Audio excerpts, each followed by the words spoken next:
कहना चाहूंगा। एक जने कहन का भैया बहुत हड़कावत थी, बहुत अंड बंड बोल दी थी डॉक्टर साहब।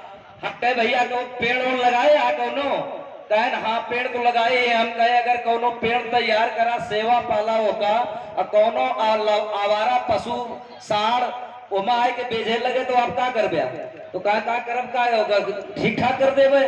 कहा वही तरह हम कहे कि वो एक पेड़ का लगाए जनसत्ता परिवार का गए, परिवार को उन्होंने सींचा एक स्वार्थ से, और अगर उस पर किसी तरह की कोई नुकसान करने की कोशिश करता है तो उसका जवाब देना, उसका प्रत्युत्तर करना, उसका विरोध करना, ये परिवार के मुखिया का काम होता है। आदरणीय डॉक्टर साहब इस चीज के लिए जाने जाते रहे और बहुत खरी खोरी बात मंच पर मुंह पर कहने के लिए वो प्रसिद्ध है। आपसे आग्रह करते हैं कि आप अपना ओजस्वी विचार हम सबके बीच में रखने की कृपा करें। डॉक्टर साहब,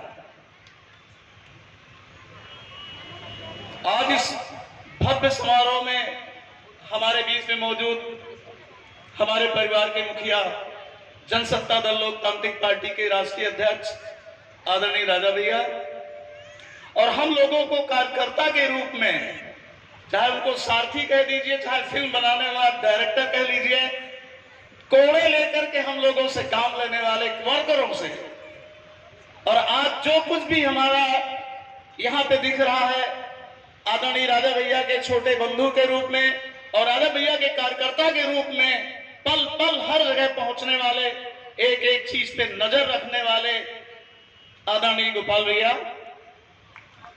हमारे बीच में बहुत ही सौम्य सरल भूतपूर्व विधायक आदरणीय शैलेंद्र जी, और ऐसा व्यक्ति, ऐसा बेटा जिसको आपने चौथी बार विधायक बनाया है, आपके बेटे के रूप में, आपके भाई के रूप में, आपके सेवक के रूप में, हमेशा आपके बीच में रहने वाला, सुख दुख में आपके साथ सेवा में लगा रहने वाला आदरणीय विनोद सरोज जी विधायक बाबागंज,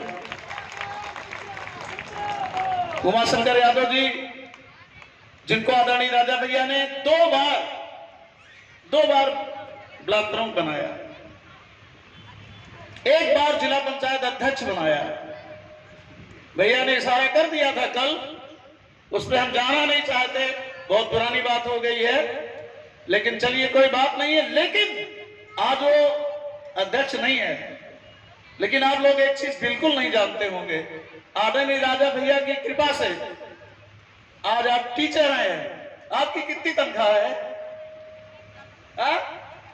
1,40,000 रुपया तनख्वाह पाते हैं। उमाशंकर जी सुन लो, कान सुन के बिरादरी बात चलाने वालों, ये है हमारे आदरणीय राजा भैया। पान की दुकान से उठा के लाए थे और बड़े गर्व से कहता है हमारा ये बालक, गर्व से बताता है आपको, डींगे नहीं हाँकता। और एक कहानी में बहुत छोटी, समय बहुत कम है क्योंकि सारे लोग आदरणीय राजा भैया को सुनने आए हैं, लेकिन कुछ ऐसी बातें होती हैं जो बात को बताना नितांत ही आवश्यक है। ब्लॉक प्रमुख बनाए, बन गए, जब जिला पंचायत अध्यक्ष बन गए तो मेरे पास कुछ यादव बिरादरी के ज्यादातर लोग कंप्लेंट लेकर के आए और सबसे परेशानी इनको हुई।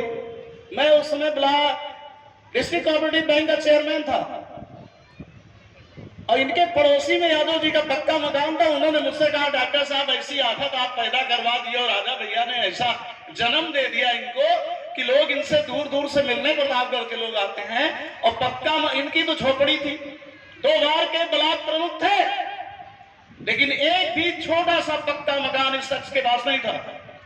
और मेरे पास आ जाते हैं, चाय पानी हमको पिलाना पड़ता है। मैंने इनको बुलाया, हमने कहा सुनिए, आपने आदरणीय राजा भैया का सिद्धांत का पालन करते हुए एक कार्यकर्ता के रूप में ईमानदारी से आपने 2 टेनोर में आपने ब्लॉक प्रमुखी करी बाबागंज की, और उसके बाद आप ईमानदारी से रहे, इसका फल ईश्वर आपको देगा। आइए मैं आपको होम लोन देता हूं। 7 या 8 लाख रुपए मैंने इनको लोन दिया। हमने कहा तो एक कमरे तो बनवा लो महाराज। आज मैं सार्वजनिक रूप में बात कहना चाहता हूं, और उसी ईमानदारी का फल इस बेटे को मिला और जिला पंचायत अध्यक्ष हुआ। आज जिला पंचायत अध्यक्ष अपनी बिरादरी की वजह से नहीं हुआ, यादव बिरादरी ने इसको वोट नहीं दिया, बाहुल्य थे, एक भी वोट लोगों ने नहीं दिया।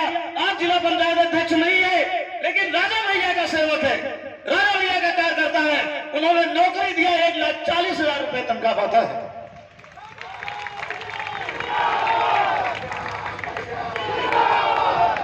समझदार हो गए हो, होश में आ जाओ। काहे लिए अपनी बर्बादी करने पे तुले हो तुम लोग? आप जनप्रतिनिधि की बात करते हैं। जनप्रतिनिधि का मतलब यह नहीं होता है, कभी होता रहा होगा 93 के पहले ये होता था, यहाँ पे इतने लोग हैं, बच्चे तो कुछ जानते ही नहीं है, विधायक अगर सामने बढ़ जाए तो लगता था कि भगवान आ गया। और जबकि कभी आपके यहाँ नहीं आता था।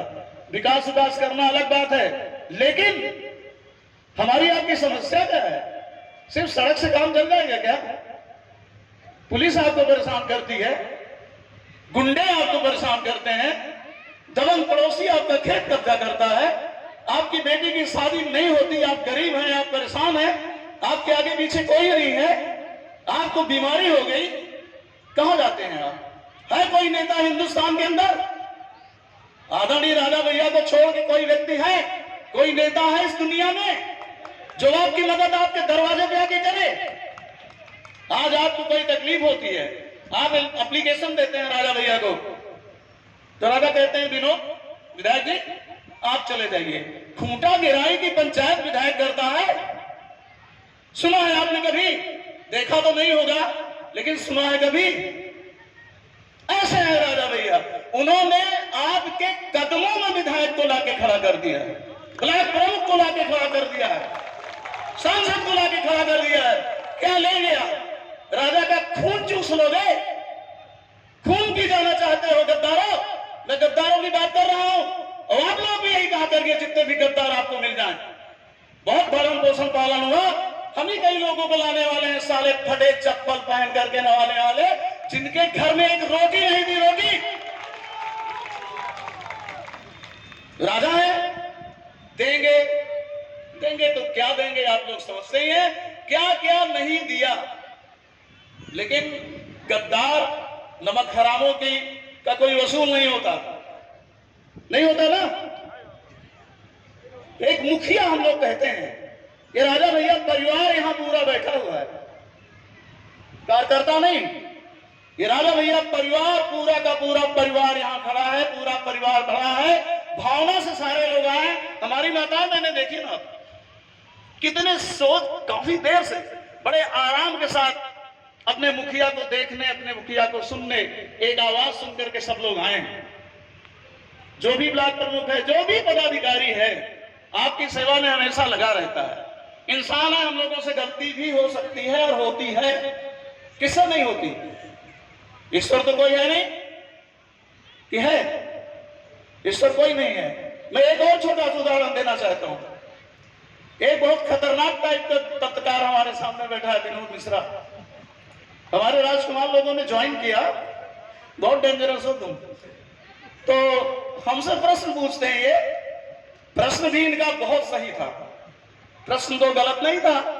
हमसे पूछते हैं ये, अच्छा डॉक्टर साहब ये बताइए कि जैसे इंदिरा गांधी परिवार में मुलायम सिंह जी फलाना ये वो बेटे वोटे, हमने कहा सुनिए, बेटों को रूप में इन्होंने नहीं ज्वाइन किया।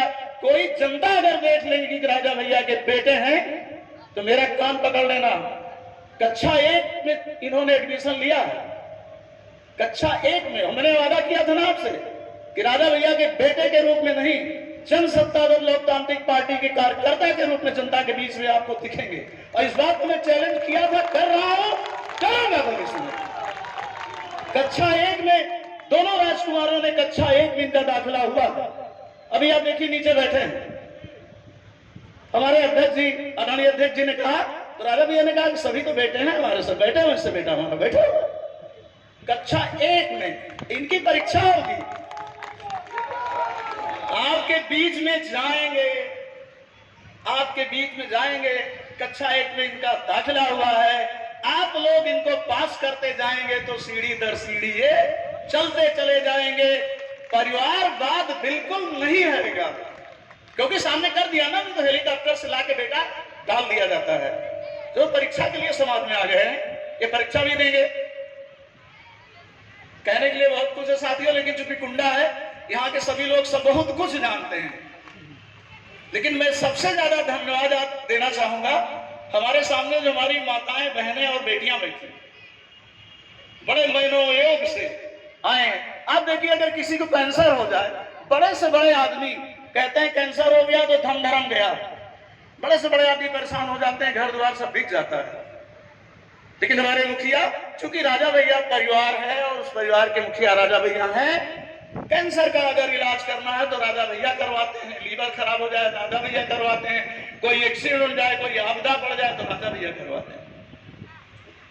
तो नेता न मान करके ये हमारे मुखिया हैं। लेकिन एक चीज आप लोग याद रखिए, हम लोग तो बहुत सीनियर हो गए, नौजवानों को साथ है, और हमें ये देखना है कि हमारे बेटे जो सामने खड़े हैं, हम लोगों ने 93 में आपकी उम्र में, आपसे कम थोड़ी ज्यादा रही होगी, कम रही होगी, आपकी उम्र में हम लोगों ने रिकॉर्ड बनाए हैं प्रदेश में, बनाए ना। लेकिन आज नौजवानों को हमें देख, स्नो क्रीम पाउडर लगा के, मोबाइल हाथ लगा के जिंदाबाद मुर्दाबाद ये सभी करते रहते हैं। ऐसे बहुत से लोग हमने देखे हैं, फेसबुक और व्हाट्सएप, फेसबुक किया, ये सब नहीं। हम लोगों ने जो कारनामा कर दिया, बेटा तो वही है जो बाप से 2 कदम आगे निकल जाए। चैलेंज आप लोगों के सामने, चुनौती बच्चों को मैं देना चाहता हूं एक सीनियर होने के नाते, कि हम लोगों ने 6 बार रिकॉर्ड उत्तर प्रदेश का बनाया, बढ़ाते हुए प्रसादी भाई बैठे हैं, सब लोग मिलकर के, सारे बुजुर्ग लोग इतने हैं। अब मुझे आने वाले दिनों में ये देखना है कि हमारे नौजवान सिर्फ स्नो क्रीम पाउडर वाले हैं, फेसबुक है, कि हमारे रिकॉर्ड को तोड़ते हैं। गौर से सुनिएगा मेरी बात, नेटवर्क बहुत लंबा है, एक एक बात की जानकारी रखते हैं, इसको नोट कर लीजिएगा। सबके सामने चुनौती है, सब लोग राजा भैया को अपना आदर्श मानते हैं, उनको अपना भगवान मानते हैं, उनको अपना मुखिया मानते हैं, राजा भैया सबको अपना बेटा मानते हैं। तो परिवार के समस्त बेटों का यह दायित्व हो जाता है कि अपना आचरण से, अपने व्यवहार से कभी किसी को कोई तकलीफ न दें, सभी लोगों का सम्मान करें, और कम से कम सारी चीजें आप सीख लीजिए। राजा भैया की तरह जूता पहन लो, उस तरह के कपड़े पहन लो, उस स्टाइल में चल लो, लेकिन व्यवहार भी राजा भैया का सीखो, उसका अनुकरण करो। और ये रोड चौड़ीकरण हो गया, इसके पहले भी बना था, याद है, गोपाल भैया ने इसका वो किया था शिलान्यास। हमारे राजीव जी चटर्जी साहब हिरंगड़ जी और बैठे हैं। ये जब बनी थी रोड बहुत दिक्कत थी, और अब जानते हैं हजारों की संख्या में लोग आते हैं, तो उस समय बना था। आज वो दिन भी देखिए आ गया कि इतनी चौड़ी रोड लेकिन कम पड़ रही है। इसी तरह से बिहार में भी हुआ। ये तो राजद कहते हैं कि विकास एक सतत प्रक्रिया है, ये चलती रहेगी। परिवारवाद जो है वो राजा का सबसे तगड़ा है, व्यक्तिगत नहीं, पूरे परिवार को ले, उसमें कोई कंप्रोमाइज राजा नहीं करते, उसमें कोई समझौता नहीं करते। अपने परिवार के साथ कोई दुर्घटना हो जाए, उसमें किसी भी तरह के कोई सामने इमराज भी आ जाए तो राजा भैया कभी समझौता नहीं किए। अगर कोई मुसीबत, कोई दुख किसी को अगर किसी भी तरह के पड़ जाए, कोई आपदा आ जाए, उसमें समझौता नहीं करते। असली परिवार, हम तो कहते हैं कि राजा भैया परिवारवादी हैं, लेकिन कैसे? विश्व के सबसे बड़े परिवार के मुखिया हैं, इस परिवार के परिवारवादी, इसके लिए काम करते हैं। समय बहुत हो गया, लोग उब गए होंगे, लेकिन मैं थोड़ा सा, आज तल्ख चीजें हमने नहीं बोली, आज मैंने तल्ख नहीं बोली। पहले मैं थोड़ा कमजोर था, देसी कुत्ते बहुत पालता था, हमने भी छोड़ दिया, तब उसका नाम लेना मेरा जो है अब नहीं, मैं नहीं रखता। मैंने भी है तो साले क्रॉस ब्रीड ही, लेकिन कंट्रोल लगता हूँ। तो अब देसी कुत्ते की कहानी खत्म हो गई। मेरा एक क्रॉस ब्रीड 9 बच्चे पैदा किया है, हम उसी को देंगे, देसी उसी की बात अब नहीं करते। इसलिए साथियों, एक बार मैं पूरी टीम को, पंकज के नाम ले लूं, संतोष जी के नाम ले लूं, और जितने भी लोग हैं, नाम एक जने का नहीं, पूरी टीम ने, बाबा गंगकुंडा की पूरी टीम ने बहुत ही मेहनत करके, बड़े सम्मान के साथ, बड़े प्यार के साथ सारे लोगों को बिहार ले आए, सबको सूचित किए। उसके लिए पूरी टीम बधाई की पात्र है, और मैं आशा करता हूं इसी मनोयोग से ये लोग क्षेत्र में जैसे काम करते चले आए हैं, अपना मनोयोग और बढ़ाएंगे, परसेंटेज और बढ़ा देंगे। इसी के लिए एक बार आप सब लोगों को धन्यवाद देते हुए अपनी बात समाप्त करता हूं। राजा भैया जिंदाबाद, जनसत्ता दल लोकतांत्रिक पार्टी जिंदाबाद। धन्यवाद।